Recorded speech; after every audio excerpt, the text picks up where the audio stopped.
Hello and welcome to Tomlin's Harmonica podcast, where I'll be hanging out with players and teachers and having conversations loosely based around harmonica.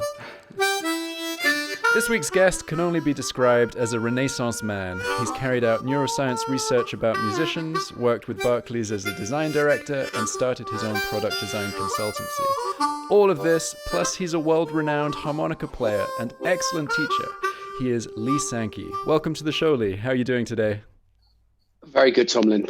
Good to speak to you. Thanks for having me here. Oh, well, and a very nice introduction. I'm glad you liked it. It was quite a difficult one to put together because there's so much stuff that you've done. It was difficult to kind of whittle it down. Well, thank you. I mean, in a lot of ways, I feel genuinely like I haven't really done anything yet. I mean, it's part of what keeps me, sort of going when I look at what other people have done and think about my own achievements, etc. You just think. So yeah, it's a tough one. It's a tough one. It is a tough one, but I think that everyone that has achieved a bunch of stuff is usually driven by exactly that sentiment of, that it's never enough and I want to do more. I guess, I mean, how do you fit everything in? Because, you do kind of keep on top of a bunch of stuff at any given time. Yeah, I mean, badly really is the answer to that. I mean, I think that I don't have a problem like focusing, and I don't have a problem making decisions on what to work on. But I think a lot of the challenges I have are born from living in London. I know that sort of sounds a tangent, but I love London, and it's such an expensive place to live. If you want to live here, you got to get paid. Right. It's that simple. And I don't really want to live anywhere else. And so a lot of it is just, baseline economics. And then, so my book project is a classic example where, when I think about that, it just fills me with such pain that I haven't completed it. It's so important for me. But then when you try and balance trying to make a living at the same time, it's very difficult to, put the time in to justify to finish it. So I was making really good progress with that book, Brainstruments, from 2010 to about 2012. Even into 2013, and then I joined Barclays, and you can't, and I had a very senior position there, and I was doing some super cool stuff which I loved, but I was doing 60, 70, 80-hour weeks, and you can't. It's all consuming. You can't have a senior position like that and write a book on the side. You can't do it. And you can't. Now I have my own company. Well, I have two businesses, and I'm actually looking at exploring launching two more at the moment, because I think there's obviously this is a really crazy, tragic time period that we're going through, but we will get through it, and I think there's some cool things that might come out of it, as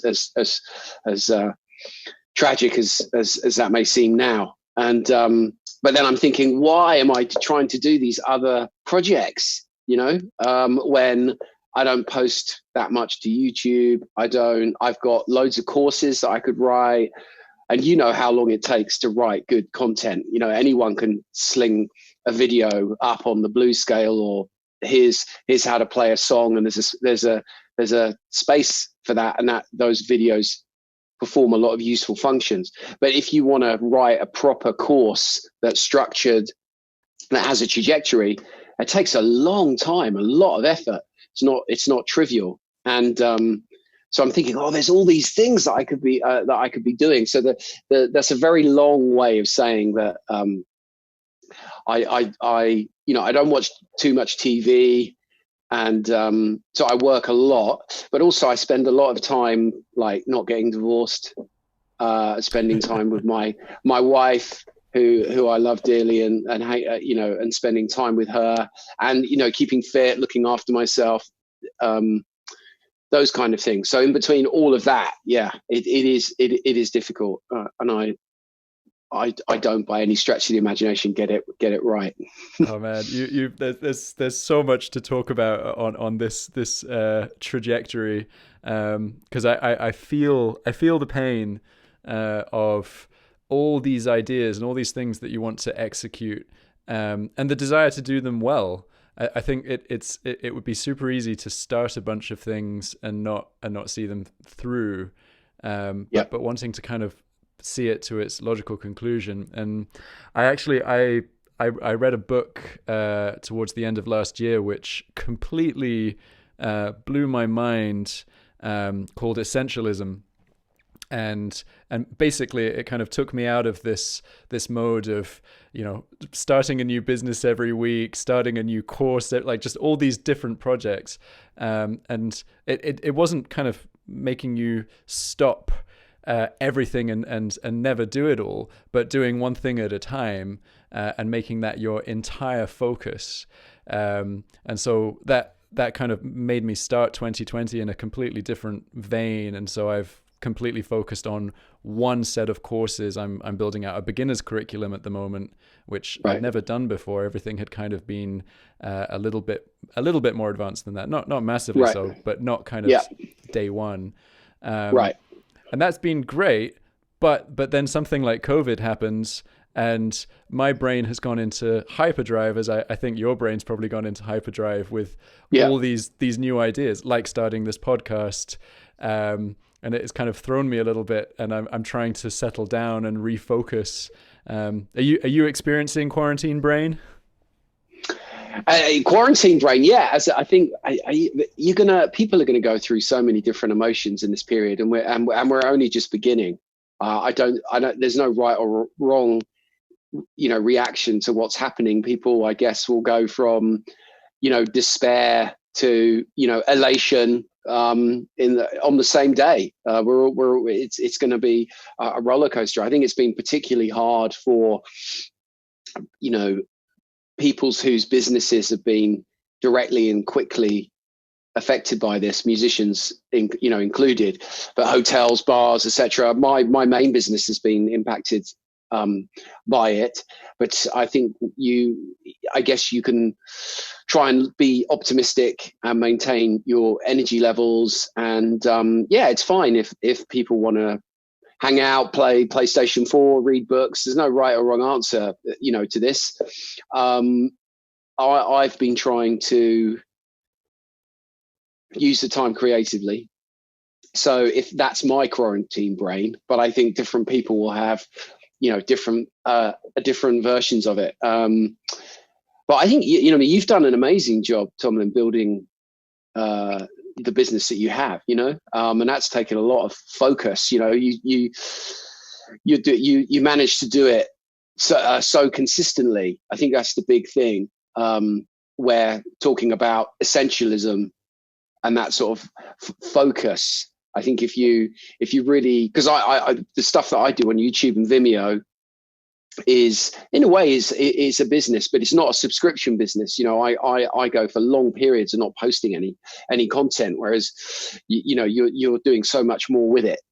I think you've done really well to kind of focus on that, and you're building out a platform in a way. I think when you find like a subject matter, I really like companies like Rafa. I don't Rafa, the cycling company. But if you find like an area that you're really passionate about, I'm saying it's cycling or a harmonica or whatever it is, but you then can have a core product around that. In Rafa's case, it's cycling clothing, but then because they're passionate about cycling, they sort of build out around the universe of cycling. They don't just make cycling clothes. That's where they started, but now they provide cycling holidays. They've got into nutrition and all the sort of universe that surrounds what cycling means. And it's the same with the harmonica in a way. You can build it out with guest collaborations as you do, and different topics and take it in so many different directions. I think it's really exciting. But the only way to do that really is to have that focus on it. Yeah. Well, thank you for all those kind words. Yeah, it has definitely required focus, but I think it wasn't focused to begin with. It was kind of fluke. In the I've told this story a bunch of times before, but I used to have a brick and mortar music school here in Edinburgh, and I was just uploading videos for my students to have as a reference.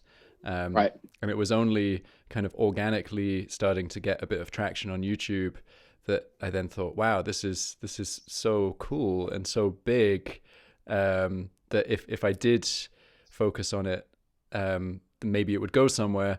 And I didn't focus wholeheartedly on it for such a long time. I mean, I was doing a bunch of other stuff. I was still running the brick and mortar school. I was still teaching in a prep school once a week. I was buying and selling stuff on eBay, just kind of tons of different things going on, starting bands. And then it was only when I kind of made that leap of faith to get rid of all the things that felt secure and go fully into the online space that it really started to make sense. Yeah. And people really underestimate how much a leap of faith that requires, in anything. When you start your own business or work for yourself, most people are so, I don't mean this in a sort of condescending or judgmental way, but just the physics of being employed for a lot of people, they're so abstracted from how value is created. And, they go to work, they do a good job, and at the end of the month, some money appears in their bank account.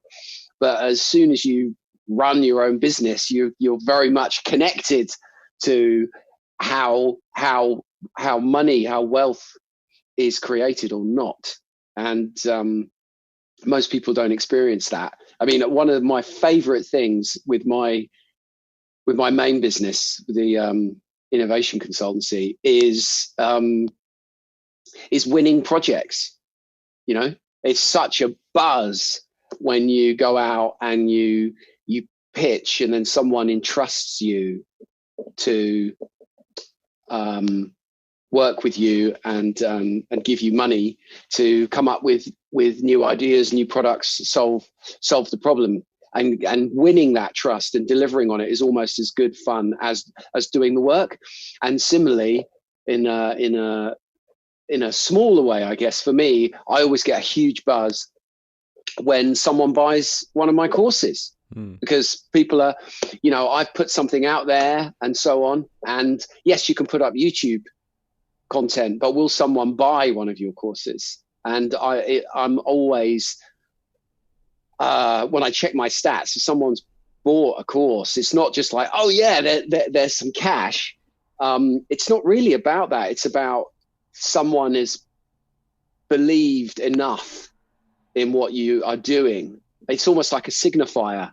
Yeah. And when you've made that course and someone parts money for it, it's fantastic. I really enjoy that side of it. And it pushes you to, obviously make good quality things. But I get a real buzz out of that side of it. That someone is, especially in the age where so much content is free and people expect everything to, cost nothing, where someone will part with some money for a course. It's great. Fantastic. Yeah, it's absolutely huge. And I think you, although we kind of do this kind of thing for love of the instrument and music and all that kind of thing and education, it is incredibly validating having someone make that decision to invest in you in some way. And I think you don't need it to happen a huge amount to give you enough confidence to keep going, but you do need it enough. And I kind of think back to first days busking and making 200 quid between five of us for 4 or 5 hours on the street, and thinking that we were millionaires because it was just right. Okay. It was so great. And enough money to buy some beers and some nibbles, and that was all we needed. And so we kept busking. And if we hadn't had that initial inspiration of, whoa, people like what we're doing, let's do it some more, we wouldn't have pushed through and then started gigging 4 or 5 nights a week. And there's kind of extra stages of validation along the way, which is really cool. But I guess every 50p that gets thrown into the hat is a form of validation in a sense, isn't it? Through to, if someone comes out and supports you at a show, that's validation. It's very hard now, which I think is a real shame, is that one of the things the internet has done, obviously, is it pushes the cost of things down to zero, and hopefully we are starting to bottom out of that curve around people are starting to understand if you want a quality news, then you need to pay for it, right? Because you want newspapers to have good journalists and bureaus around the world. And publishing and music was one of the first industries to be disrupted by the internet. So now we're still in this period where there is no inherent perceived value in a piece of recorded music. And so you pay $9.99 or whatever it is to Spotify every month, and you can listen to anything that's ever been recorded. And as a consumer, it's fantastic. But obviously, previously you would have bought 4, 5, 6, 7 CDs a month, and that money more of it would have gone to artists. So now getting validation as a musician through songwriting and recorded music has pretty much disappeared in a monetary sense, which is a shame, really. But hopefully it will come back. Maybe we'll see. I think it is a shame in one sense, but I still believe that we're living in a time when there are so many more opportunities for musicians to kind of earn their keep than there have been in the past, and kind of the rise of what's been called the musical middle class is kind of a new part of the setup. It's these people who they're maybe not making all of the money from the creative process, but that's being subsidized by thinking more creatively about their own careers. So I think people are putting a lot more time into being their own publicist and publishing company, and creating music for all of the synchronization on film and video and all that kind of thing. That we have so many channels and so many movies being pumped out that there's loads of work on that front, and everyone has started teaching, which is great. It's great for you and for me because it validates online teaching a massive amount. And it means that I think people are getting a much closer relationship with their fan base thanks to the internet. Yeah, 100%. But I do. It was always a hard way to make a living, and it remains so. And yes, the dials have been recalibrated in terms of where your revenue comes from, because people don't really buy CDs anymore. But as you say, there are other avenues which didn't exist before, for sure. Yeah. Do you think that? So I mean, you put out your own music. Was that kind of late 90s, early 2000s? Yeah, exactly. Yeah. First album came out 98, 99, something like that. And then the next album was 2003. Yeah, a long time ago now. Do you think if you were that age now and putting out music for the first time, do you feel that you could have turned it into more of a career, more of a long-term career that could have sustained a life in London? No, I think it's harder now. Uh-huh. I do. On balance, I do think it's harder. Yeah. especially if you want to be, which what I wanted to be at the time when I decided to turn professional, make the leap, was to be, you know, in quotes, an artist. Mm-hmm. You know, I didn't set out to post YouTube tutorials or make courses back then. You know, I wanted to find my own voice, you know, musically, as a harmonica player and as a songwriter. Not as a singer. I have a dreadful voice. I sing well enough to write a tune, but no one's going to pay money to hear me sing. So for me, it was all about making records and touring, the classic way. I think that way is for roots music, kind of music that I make or made.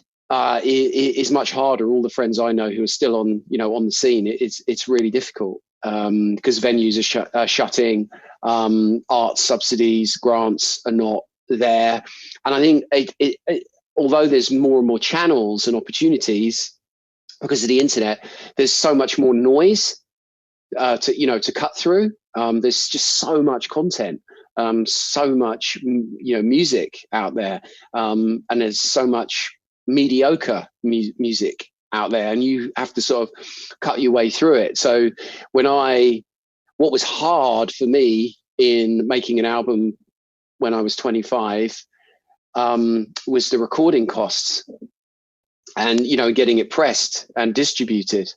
None of those things are problems now. You can make a good record for not very much money in terms of, you know, production costs, and you can, you know, whack it on Spotify, whatever. So distribution and making is not the issue. The issue is translating that into listeners and revenue. But if you want to write soundtracks and teach and have a hybrid kind of career, then I think, then as you say, there are so many more avenues. But when I got into it, it was like, I want to be, you know, Kim Wilson or the artist that inspired me to play, and that meant touring and trying to make great records. And so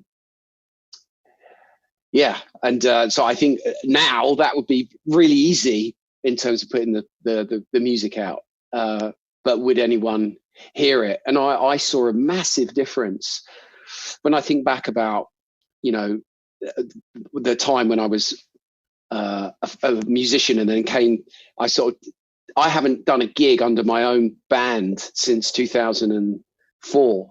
That's a lot, you know, that's an ice age, right? My last gig as the Lee Sankey group was in October 2004 in Paris at the New Morning. And since then, I haven't really played, you know, my own music. I haven't had a band since then.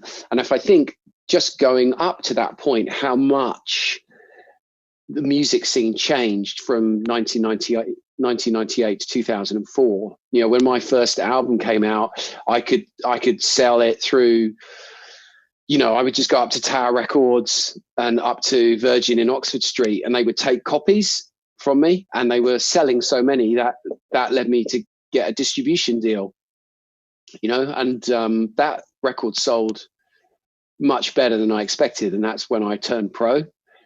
And when I launched my second record, getting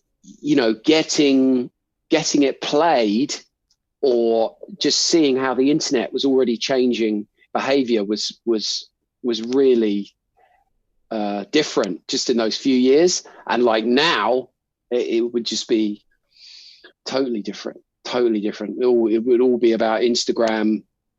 Yeah, you know, YouTube, building that. People like, do you know Jacob Collier? People like that, yeah. You know. So that's how that's a contemporary way to do it, right? So yeah, I think what you'd have to do now would be very different to what I was doing in 1998, for sure. But I think, I mean, what you did in 98 was kind of innovative in itself.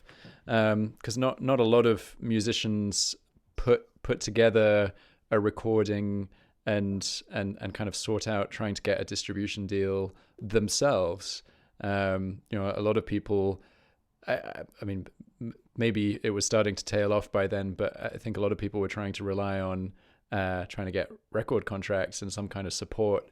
I think that's definitely strikes me as a personality trait of yours, that you want to kind of do it your own way. So I think that you're potentially selling yourself short if you were starting now. I think you could make it work, because you are innovative in how you do things. That's very kind. But at the end of the day, I think there's so much of it that's out of your hands. That's what's so cruel about anything, creative, be it, if you're providing some kind of service or selling a product, you can put yourself in the best position for someone to buy your product or hire you. But a lot of it is about luck, and I wish it was all about hard work and stuff, but it isn't. At the end of the day, and a lot of it is out of your control. Why do some people make it, and others don't? But when I actually recorded My Day Is Just Beginning, my first album, when I was 27, and so I started writing it when I was about 25, and I basically worked in a call center and saved all the money. That's how I made the recording, basically. But it took me a long time, 3 or 4 years, to save the money. And my absolute focus creatively during that period was I was sort of making another point, but essentially once I had it recorded, I did have quite the long discussions with Sony about releasing it through them and also Island Records. Mm-hmm. But at the end of the day, I couldn't really see it happening. And also, my mum used to work for CBS Records back in the 60s. And just, that artists don't really get much money from the label. So record labels really started out as banks. Mm-hmm. That's what they really are. Record labels are essentially banks. So they would provide the capital for you to make your record when recording studios are really expensive. And, that's what they were. They were essentially banks. When you can make an album on a laptop, the role of a record company has kind of shifted. And so I thought, well, I can make this myself. And if I can sell a CD for £10 on the stage, that's £10 to me minus whatever it cost me to record and press it. So it just seemed I could be a lot less successful and make more money, which is, but now I just think, you sometimes you would do gigs back in the day and you might sell 60, 70 CDs sometimes. Mm-hmm. Right. And now artists who are some artists are doing that, but I imagine in roots music, that's pretty, rarely the case. And but the main thing, thinking back to that period, was that first record for me was all about putting out a record that I didn't already own. I mean, one of my biggest sort of observations and criticisms of blues music is just the lack of originality in the songwriting and the chord progressions and so on. And for me, it was always things, groups like Portishead. I've said this many times, for me, Portishead is a blues band, right? Totally. Right. I don't know if you know a singer called Alice Russell. She's on a label called True Thoughts. She's a blues singer, right? You listen to Alice Russell. She's a blues singer, right? And then you have other people like, Gary Clark Jr. or, John Mayer, who sort of straddle and take it in different places. And I think the idea that, which if you want to do a museum piece, and there's a place for that, and there's some people who do that really well. And I still love bands that are out doing that. But for me personally, I didn't see the point in releasing a record I already owned. It seemed just entirely bizarre. So my main focus around putting out that record was for it to be a blues record, an unashamed blues record. But I wanted it to be very well recorded. So I worked with a guy called Phil Brown, who recorded like Talk Talk and Tears for Fears and people like that. And I spent a shitload of cash on recording it and mastering it. Can we swear, by the way? Of course. Yeah, no, don't worry. Right, everything is explicit here. All right. Okay, great. I wasn't thinking, yeah. And I, spent a lot of money producing it, but I wanted, the focus was on the material, and even in the run up to that, even though I, like I said, I sing just about okay.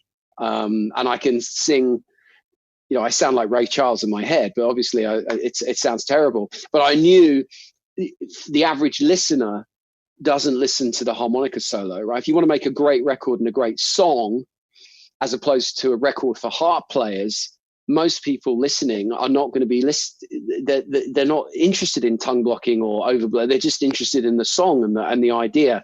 And for me, that meant that I had to work with a singer, a proper singer, because that's going to be front and center, right? Otherwise, and if I do make another record, and I like to someday, I'm thinking I would do what Ronnie Earl did, with that album called Still River, which is a fantastic album, I think 10, 11 tracks, and it's all instrumentals. It's fantastic. No singer, and it's an unashamedly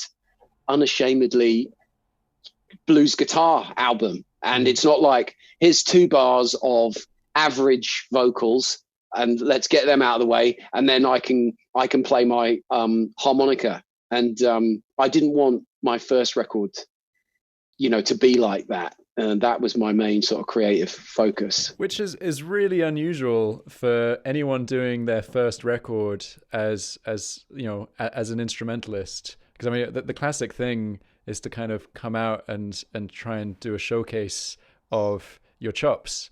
And I mean, you have chops for days, so it would be logical to kind of do the Harmonica Hero album. I think it's really cool that you didn't do that, and obviously there's great playing on it. But then you also have ridiculous musicians on it, because you had Matt Schofield and Ian Siegel on it, didn't you? Ian wasn't on my first record, okay. But Matt Schofield was, and I guess that is such an amazing period, because the genesis really of that record was I got into harmonica when I was 18. I by a guy called James Hunter, who used to be called Howling Wilf. And he's a really, I think he's the UK's best R&B singer, the finest R&B singer the UK's ever produced. He's absolutely phenomenal. He doesn't play harmonica anymore, but I saw him and I was like, literally the sky opened. Again, it was October 1988 in Gossips, which is like a rock club, promoters like Gaz and Rockin' Blues. It's still going. And it was in a basement in this on Dean Street, where the Soho townhouse is now.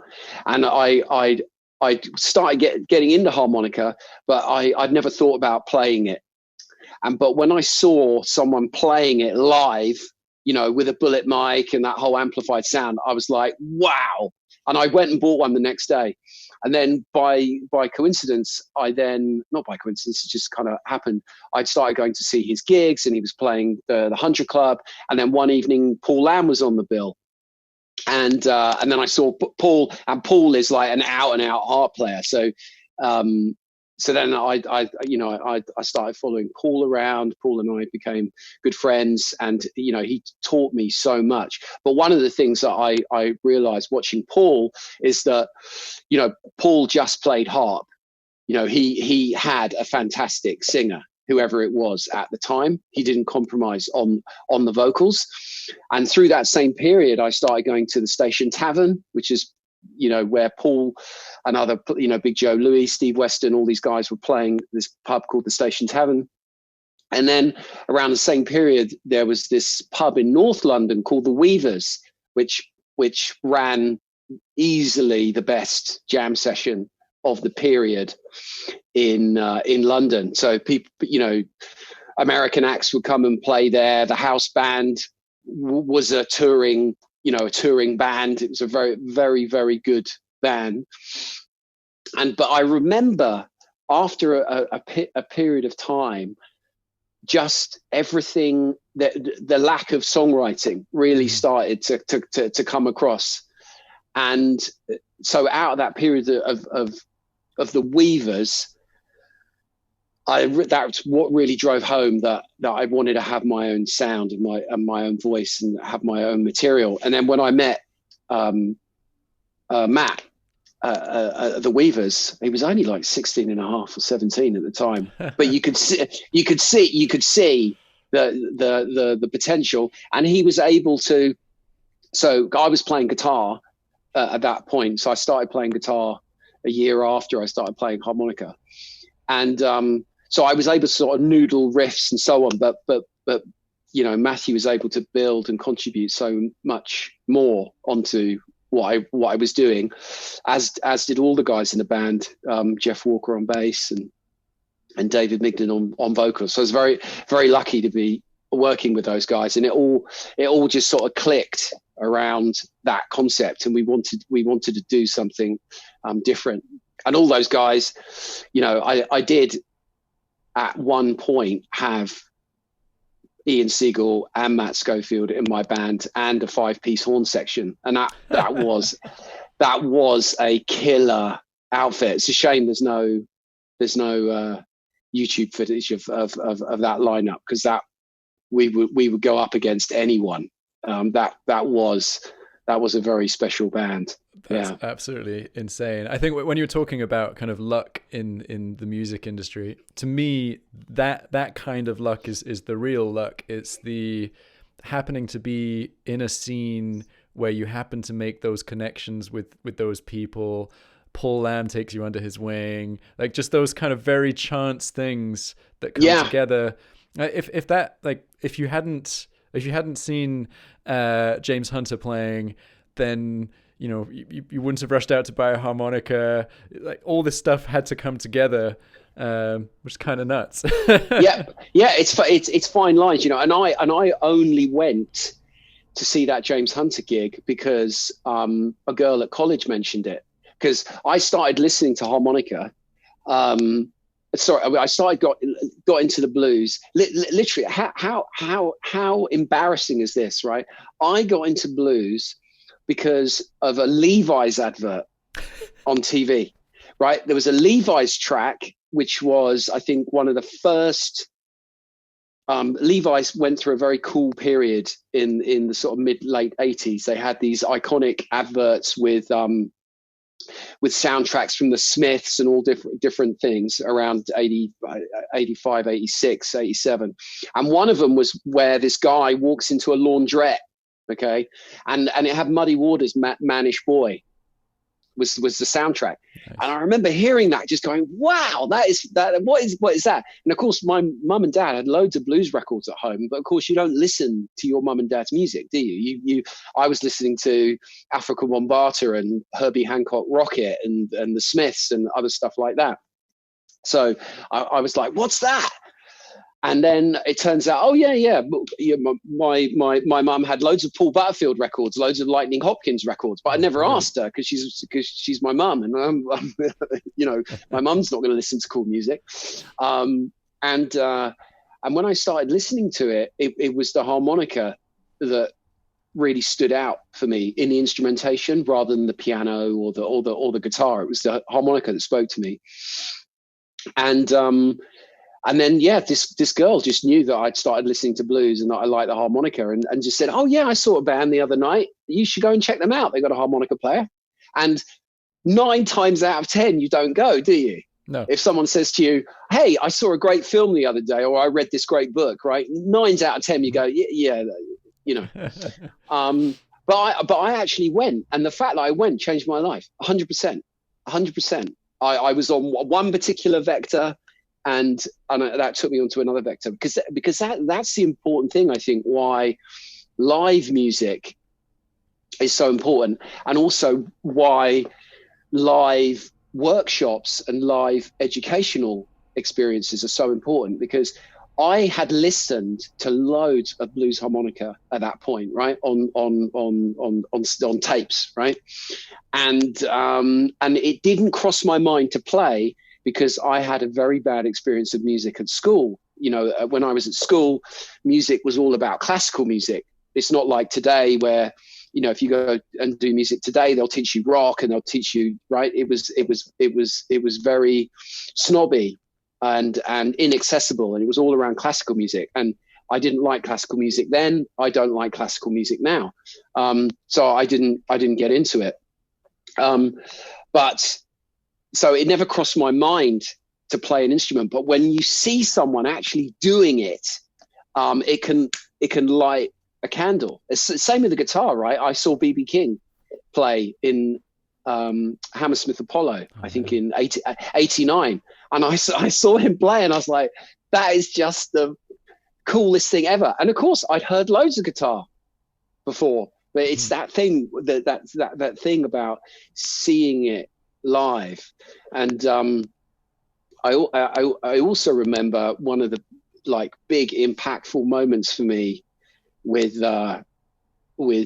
Paul was I think in my first lesson with him, right, going around to his house and hearing him play acoustic, right, no amplifier, and suddenly realizing that big fat West Coast sound is an acoustic thing, right? I was like, whoa, the sound he could get out of the harmonica without an amplifier. When I heard him do that, when I was like, I must have been 19, 20, I was like, that is incredible, because you think, oh, it's the amp, he's using a Bassman and a bullet mic, that's where the sound comes from, and it's not. You can get that sound, you know, without it. Well, in fact, you have to be able to get that sound without it, and so it's having those up close, you know, experiences. Oh, no doubt. I remember the first year I did the Edinburgh Harmonica workshop. I wrote to so many people, to like all the people I liked listening to on YouTube. And everyone said yes. It was kind of nuts. But I got, you know, Adam Gussow, Christelle Berton, Liam Ward. It kind of got to the stage where other people started saying yes. I think you had said yes, and I was like, shit, I can't actually bring everyone. Maybe next year, yeah, or the year after, yeah. And I remember picking up Adam from the airport, and we were chatting about harmonica and stuff, and he's like, so have you ever seen like an amplified harmonica player live? I was like, no, I've never experienced this. And so kind of up to this point, I really enjoyed teaching harmonica because I enjoyed teaching. That was it. It wasn't that I was completely in love with the instrument. It was that I really love teaching and I love music, and that was kind of my angle.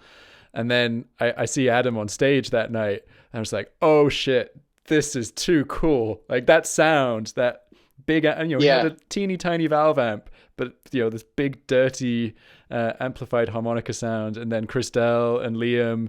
I was like, oh, okay. And that was when I started taking harmonica seriously. And I was already a harmonica teacher and playing harmonica in bands, but I'd never heard someone who could cup a microphone properly.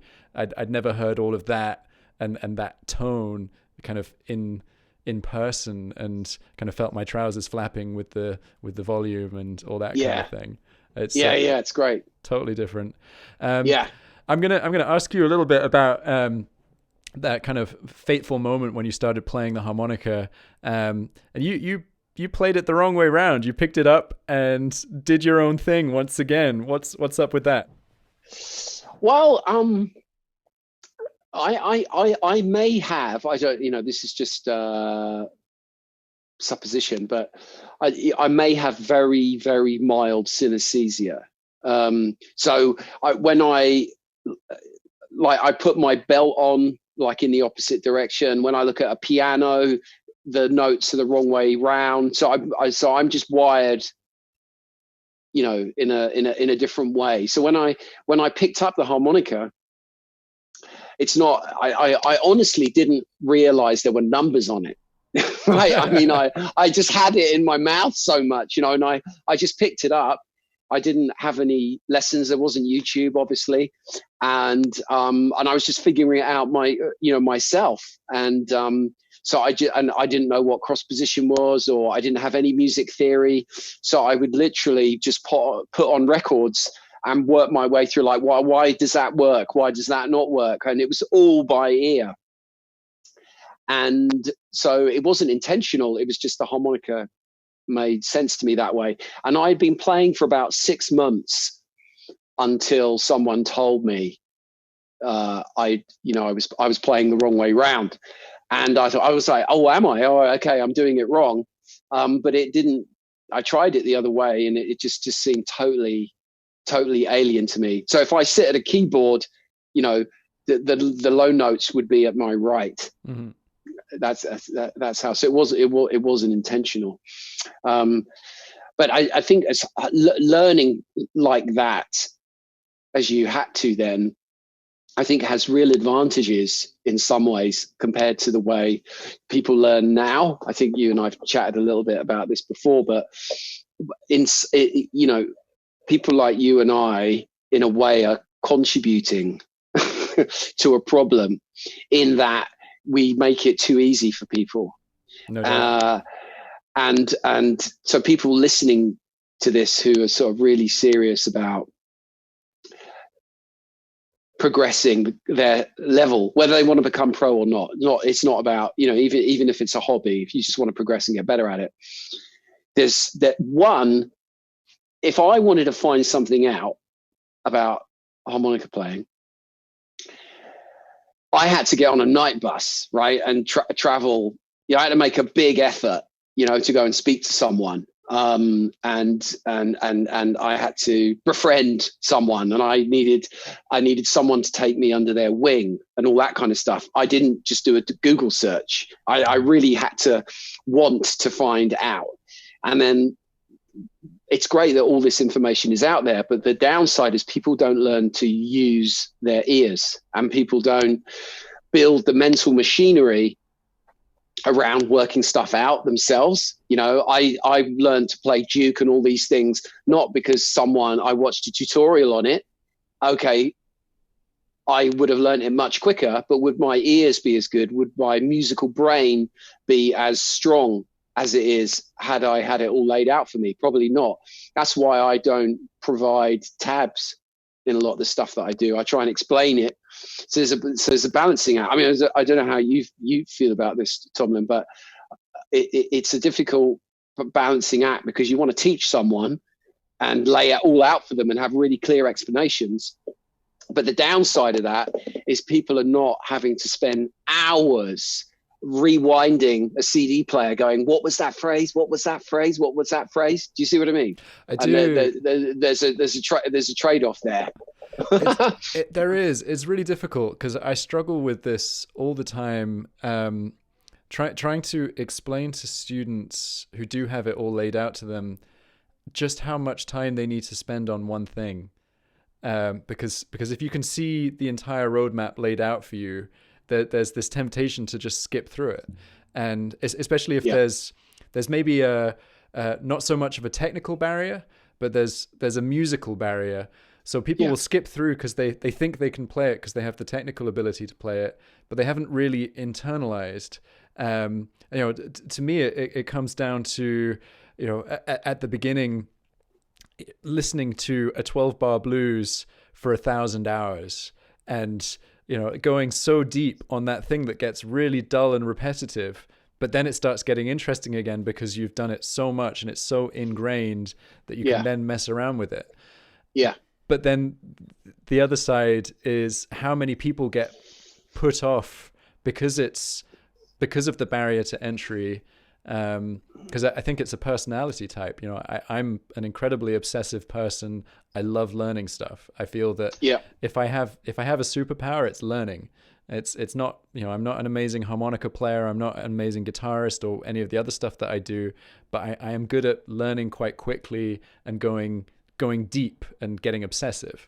But most people aren't like that. But they still want to be able to have fun with the instrument, because for most people it's a hobby, and I think that's really healthy. I I don't think seeking to be a great musician is a particularly healthy thing for your mental well-being. Yeah, sure. I mean, you and I both know how difficult Yeah, it it is. can drive you to distraction. Yeah, that's that. Yeah, that's right. And I think the other thing is, a lot of people don't. Well, they have limited time, right? So they don't have. They just want it laid out for them. I've had discussions with some people who've taken my lessons and like, why isn't this tabbed? And I'll explain why, and they'll be like, well, I haven't got time. I just want to set it, and and that's fine.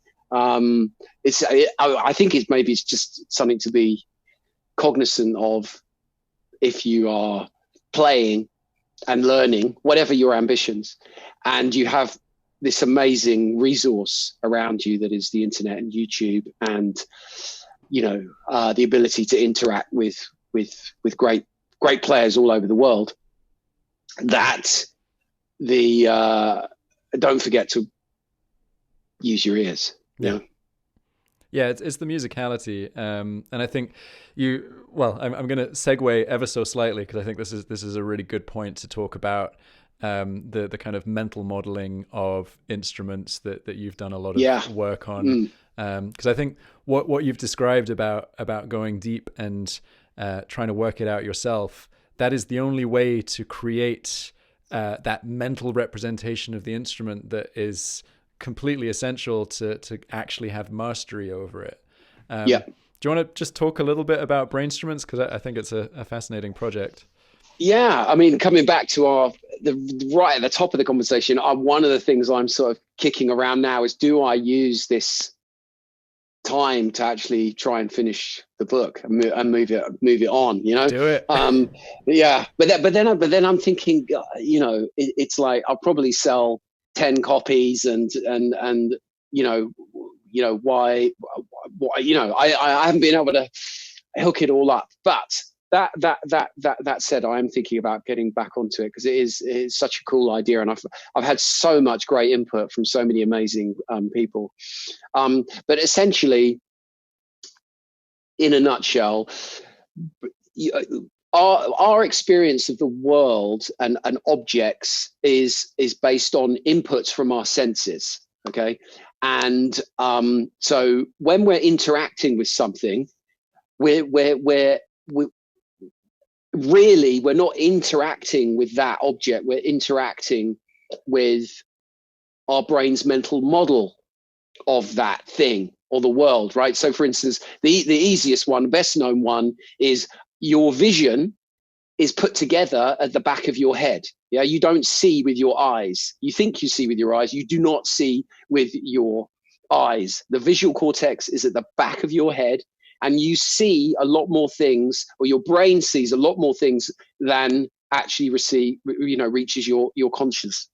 There's no such thing as color in the real world. It's a mental concept. Okay, there's no such thing as major and minor in vibration of air molecules. These are all mental model concepts. So when you are playing a musical instrument, you are not playing that physical musical instrument. You're playing a mental model based on the inputs from your senses, and the brain makes it very realistic, right? It has weight, and it responds to you, and so on. So I'm not saying the physical object is not real, but but how you interpret that and what you understand of it is a mental model constructed by the brain. Yes. Now, some instruments making that mental model easy for the brain because they give you visual information. Okay. But for instance, if you look at a drum kit, right, a drum kit does not tell you anything about time. Okay. If you look at a harmonica doesn't really give you many visual clues as to where the notes are. You can get a broad sense of, higher is this way and lower, but then you have bends for the notes, and each octave is laid out differently. Whereas the guitar does provide visual clues, and it has a logic, that you can apply. You can play in a certain way on the G fret, go up to the A fret, and it holds. Saxophone, right? So different instruments have different challenges. So when you look at a trumpet, you've got 3 buttons and you've got this metal tube, right? Mm-hmm. So where is G9 on a trumpet? Right? There's no cue there. Mm-hmm. So and it's the same. I started asking harmonica players how they knew where the notes were on a harmonica, and I asked harmonica players if they heard something by Little Walter or they had an idea in their head, how were they able to translate that onto the instrument? And I noticed very quickly, because I was wondering what I was doing that made me play to a decent standard, where I saw a lot of people, especially when I first started out, who'd been playing for a lot longer than I had and who were passionate about it and practiced, but, to be honest, weren't very good. And so I started, after I'd been playing for about 20 years, I sort of think, what am I doing? And I started asking people, how did they know where the notes were? And I noticed very quickly all the players who were professional and people who played well could articulate, oh, it's like this, I in quotes see it like this, whereas all the people who struggled could not. And I thought, oh, no one's ever mentioned this. And then I realized, well, it can't just apply to the harmonica, right? It must apply to all instruments. So I essentially, did this research project and involving, I can't remember now, 40, 50 of the world's top jazz musicians, blues musicians. I interviewed 15 of the world's top harmonica players, including Chromatic and Diatonic. And I did a sample test against 15, hobbyists or, I don't think of the words hobby harmonica players, I guess. And I compared the results between, and basically 95% of the pros could articulate a mental model where I can't remember the exact percentage of the amateurs, but hardly any of them could. And I've also spoke and interviewed some of the world's leading neuroscientists, people from Harvard, UCL. I've people like Chris Frith, who basically is invented our modern understanding of what perception is. So Brainstruments. If you go to brainstruments.com as a website, you can download the research paper there. You can find out all about the key concepts. And I'm hoping to turn it into a book. But the project's 10 years old now. It goes like that. Yeah. Yeah. So it's so interesting, and it's kind of validating to kind of read about something that maybe you can't verbalize yourself. Because I definitely had actually quite a lot of confusion with mental models, because I'm a guitarist originally, and spent a lot longer playing guitar before I started playing harmonica. And for the longest time, when I was playing harmonica, I was visualizing a guitar in my mind. And when students would ask what a certain note was, I would be playing a fretboard to find that note. Right. And now that I play a ton more harmonica for various reasons, and I've kind of over the last couple of years realized that model has started to move more towards a very kind of definite harmonica image, so much so that it's actually making me struggle on the guitar to think outside of how I visualize things on the diatonic, which is kind of weird. Yeah, I think it's a case of learning, to switch between the two. I think it's the same thing if you're bilingual or multilingual. Do you dream in a certain language, or do you, these kind of things? But the brain has an amazing capacity to be able to switch, between the two. And your mental model is a reflection of basically neural pathways. And there's this contradiction between, actually, they did like a research on beatboxers, which is a very easy way of taking someone off the street and getting them to beatbox and comparing them with a professional beatboxer, because you don't have to spend years learning to play. It's something everyone can do.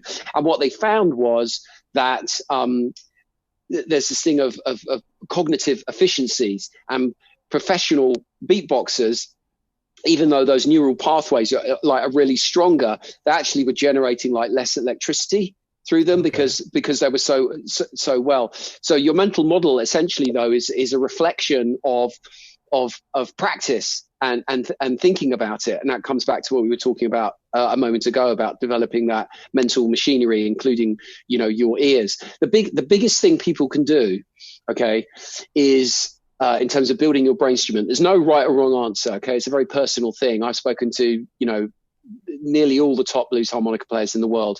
And there are basically 3 generic types of models. But, Brendan Power's mental model is very different to Jason Ritchie's, for example. And in Chromatic, players tend to have only a couple of different models. Their models are very similar. But the key thing, what you need to do is you need to create a representation in the mind's eye, which lets you know and understand in a bi-directional way. So either you imagine you want to play something and you can say, oh yeah, it's there, I go here and there, or you hear something and you go, oh yeah, they're doing that, right? And it needs to be able to take, it's not about emotion. People do, have different representations about intensity and emotions and things like that. But I'm talking about really the practical, physical thing of how you convert knowledge and creative ideas into electricity, which drives the physical actions which power the instrument. So you need to develop a representation which includes, breathing and drawing, the bends, and the full range of the harmonica. Now I can see the harmonica, from 1 to 10, the diatonic, with all the bends, all the overblows. But it's like I'm holding it. It's that crystal clear, and I can also stack them one on top of the other. So I can be playing on a chord change and I can think about chord changes in front of me. Like I can be on the 1 and I can put another layout on top and say, that's the 5 chord, that's the 4 chord. So I can see multiple changes at once. And it's all about moving through these spatial arrangements. So so it's, start with 1 octave or something very simple. And whenever you're practicing scales, or listening to music, try and picture in your mind's eye what does that mean to your brain, and where is it, and then practice without the harmonica in your mind. Okay, so there's research which has shown in classical musicians who are in the top 5% in classical music are those who spend time doing mental practice as well as physical practice.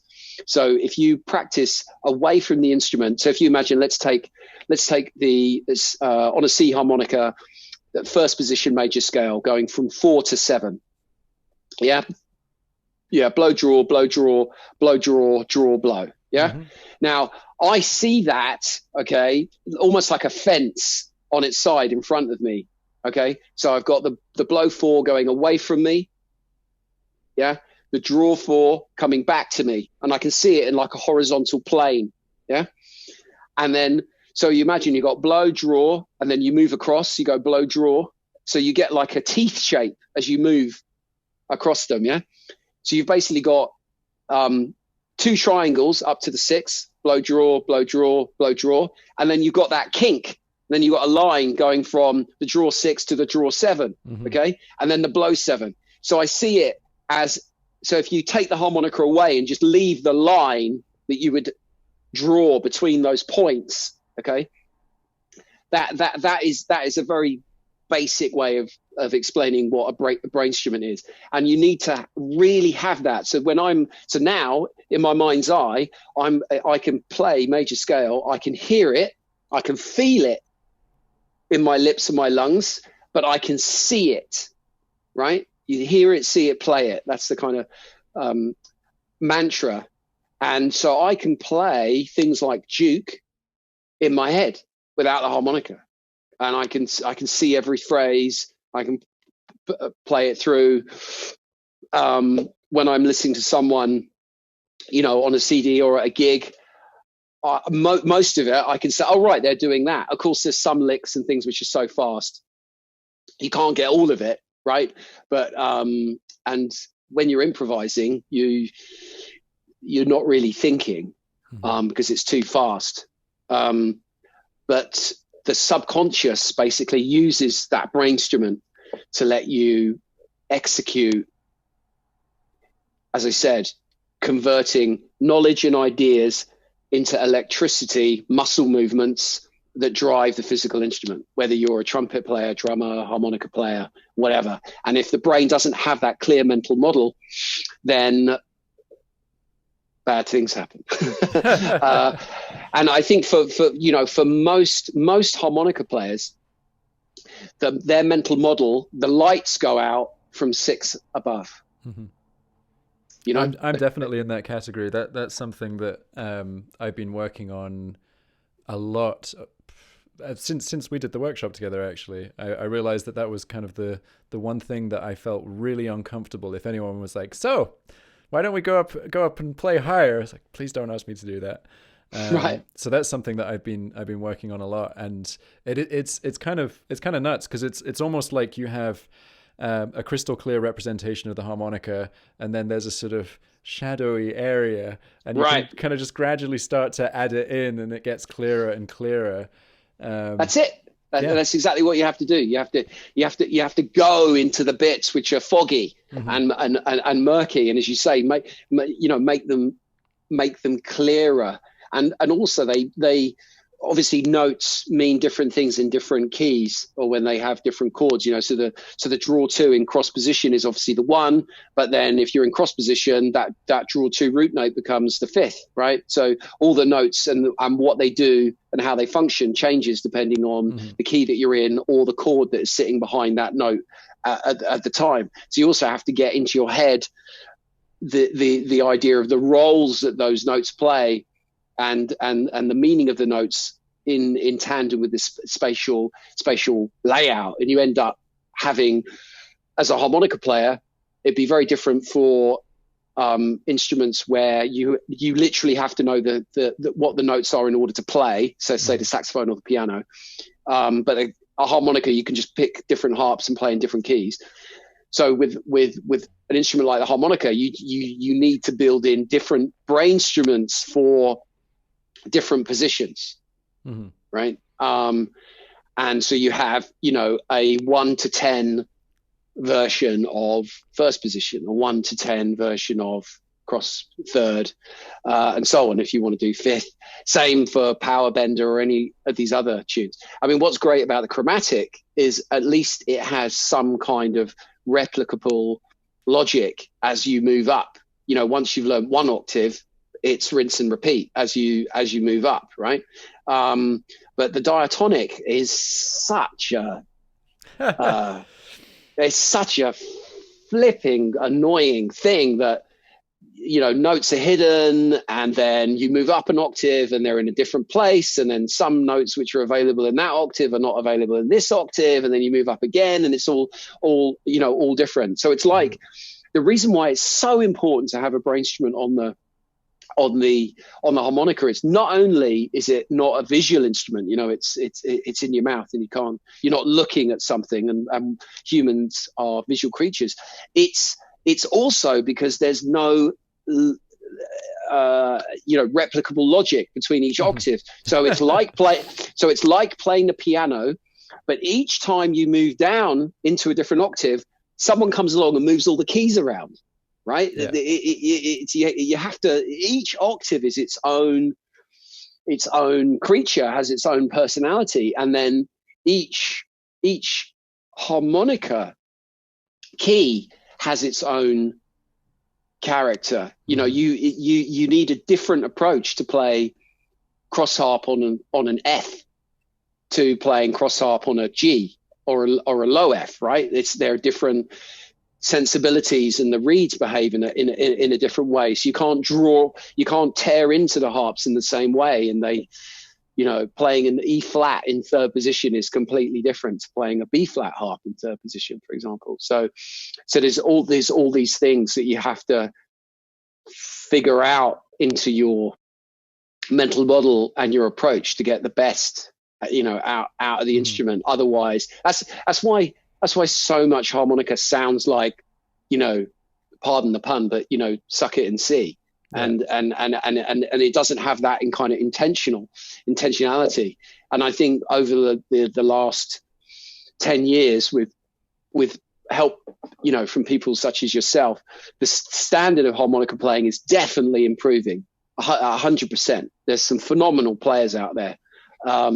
who've learned from yourself and Adam and and other players. So the standard is definitely going up.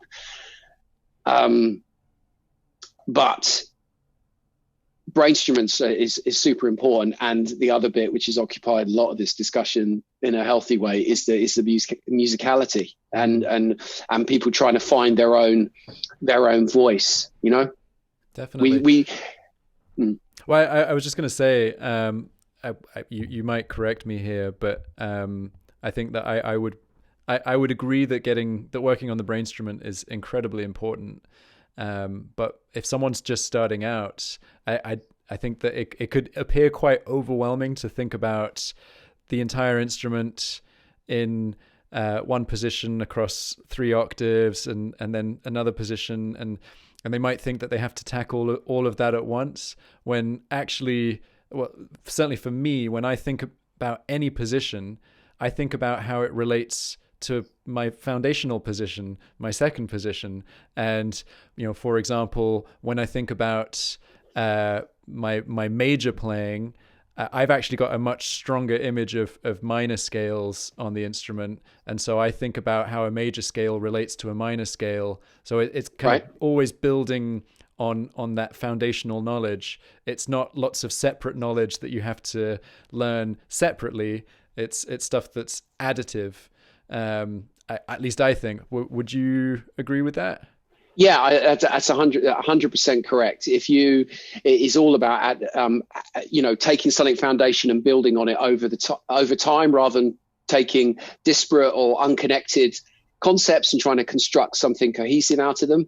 So when you're building your brain instruments, if you just have a mental model, your brain instrument just deals with holes 1 to 4. Mm-hmm. Right? You can get loads out of that.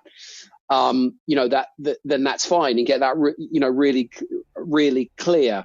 But when you're practicing scales, let's say you're practicing second position blues scale, starting from draw 2, ending on blow 6, for example, try and place those notes in a spatial way in front of you. But yes, you don't have to building a brain instrument, again, which comes back to the beautiful thing about learning a musical instrument, is it's something which takes place over time and takes effort, which is why it's rewarding. So, my brain instrument now is hopefully, well, it's probably not better than when I was a pro, but it's something which is evolved and emerged over time. So don't think you have to get all 3 positions from 1 to 10. Straight away. That the way you've articulated it there is have a foundational area and then build out from that over time. But just make a concerted effort when you are practicing, especially scales. You ask yourself, how do you know where those notes are? How am I seeing? And when I bend a note, the reason why it should come quite naturally to people, but there's no right or wrong answer for what the brain instrument is, as long as the brain instrument includes the right pieces of information the brain needs, as I said, to convert them into muscle movements, is the way we make sense of the world. A big component of it is sound. Okay, we're spatial creatures. Okay, if we tap something and it has a certain sound, we know it's hollow. If we tap something and it's solid, it has a certain sound. If something is far away, it sounds quieter than if it's nearer, right? If something is falling, we associate that with descending pitch. Yeah. So we're inbuilt with certain spatial wiring which will let you form your brain instrument. So for me, when I bend a note, okay, the note that I'm bending spatially moves down. Yeah. So that just naturally falls into place. So if I imagine the draw 2, for me, draw 2 is kind of like 15, 20 degrees out to my right from my nose, for the purposes of an audio broadcast. Yeah. So to me, that is, so my brain instrument is probably a bit bigger than shoulder width. Okay. And I can sort of magnify in at certain points. Right. But it's a bit bigger than my shoulders, and my draw two kind of reflects that. So slightly off at a tangent. So if I'm thinking about that draw two, and that draw two has two other bends on it, right? It has a semitone and then it has the tone. Yeah. Those to me are in very specific places spatially from me. Okay. It's about half a foot in front of me and across to one side. Right. And then similarly, that draw three, and I've got the draw three half step bend, that minor third, that is in a specific place. Right. So when I go da da da da, something like that, right, I can see that going from that root da da da onto that minor third da da da da. It's got a very special specific place. So it's those little things that you can do, and you don't need some special power to do it, as I said, because we are inherently visual, and we use sound anyway to make sense of the world spatially, and you can draw on those things to build your instrument. Definitely. Well, thank you so much for sharing a little bit of the Brainstrument with us. And what I didn't say earlier is everything that you've mentioned. I've been making a note of, and I'll include it in the show notes so people can go and check out Brainstruments, as well as My Day's Just Beginning, and some of the people that you mentioned, because I think they're worth checking out too. Oh man, yeah, check it out. Matt Schofield and Ian Siegel, they're just ridiculous. Alice Russell, all those Portishead, for people who probably know Portishead, but as also I'm digging this band called the Black Pumas at the moment. I don't know if you come across them. No, I've not. Black Pumas, man, check them out. Yeah, there's a track called Stay Gold. All right, I'll put that in the show notes. The guy's voice is killer. Nice. To me, it's got Anyway. Okay, you need to stop promoting other people, and you need to tell us if there's anything that you want to promote to people listening. Well, I think the two things really. Yeah, check out my YouTube channel if you haven't already, and then I only have sort of 2 paid courses out at the moment, and they're just available on Vimeo on demand, and I have one on country blues style, which I really enjoy playing, and one on timing skills, and that's my latest course. And I think there's been a bit of sort of misunderstanding about, I've probably chosen a really bad title for it, because people when you say timing skills, people think, oh yeah, I can keep time already. It's not really about keeping time. It's how you can use time to improve your phrasing, and to make your playing more interesting and less linear. You know, a lot of harmonica playing is very square, square to the beat. And when you listen to Little Walter and people like that, it's not that not only do they have, good tone and stuff, but it's their sense of time, which is your phrasing. Yeah. I've seen Lee do a workshop on these timing skills twice now, and every time I come out just kind of thinking, wow, there's all this stuff I need to work on. It's so cool. And I think what's kind of absolutely amazing with it is that it's not about playing a ton of different really exciting notes. It's about taking simple phrases and getting as much variation and as much groove out of it as you can, because really, like, lots of notes is something that people hide behind, and great rhythm is what makes listeners really excited musically, especially people who don't, I'm kind of air quoting, understand music, people who just enjoy it. They don't care about risque scale choices. They care about great groove. And yeah, the timing skills is definitely worth checking out, as is the country blues, which for me is how I discovered you. Was kind of checking out country blues playing through your YouTube channel, and yeah, I love that style, and I love you teaching it. So everyone should check both of those courses out. Thanks, Tom. Appreciate it. No, thank you, and thank you so much for joining me today. This has been a real pleasure, and I could keep going. Like, I could get you to talk. We'll do a round 2. Let's do a part 2. Great. Let's do a part 2. All right. Yeah. Awesome. All right. Have a great day, man. You too. See you Take later. it easy. Bye-bye. Ciao, ciao. Bye-bye. Bye-bye.